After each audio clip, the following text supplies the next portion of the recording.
Adınız? Meryem. Meryem. Harda oxuyursunuz? Asesiyle. Niye böyle sevinirsiniz? Sizi çok istəyirəm onun için. Okey. 20 manatım var. Ha. Kanka ben krize girdim. Belə bir 20 manatım var. Ha. Və belə bir Yumika'nın qutusu var. Ha. Yumika içine hediye koyur, hərdən bir de koymur. Ha. Hə. Siz de seçim edebilirsiniz. Ya pulu seçirsiniz ya qutunu seçirsiniz. Pul seçiyorum. Niye qutunu seçirsiniz? Çünkü pulu çok sevmiyoruz da yani.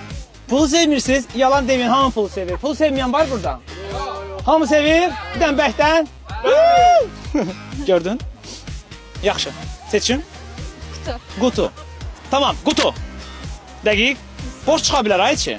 Olsun da. Məryəm borç çıxsa, Boş saklıyorum. əlbə ondan qorxuram da.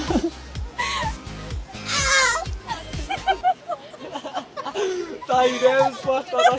Tətkiyə var bir də. Hələ açılmayıb ha. Hazırsınız? Krize sokmuyorum da ben hazırım.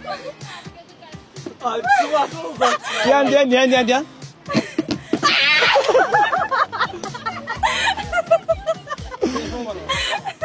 Ağırlıq telefon ağırlığıdır. Ama açmadan bir dənə əlinizə saxlayın, açmayın ama. Bir dənə sağa sola. Orada bu nasıl geçebilirsin? Yekə bir şeydir. Qulaqlıq belə ağır olmur. Telefondu. Ayda ne olur öleceğim. Tamam. Powerbank'tı. Allah'ım öleceğim. Sen kimsin?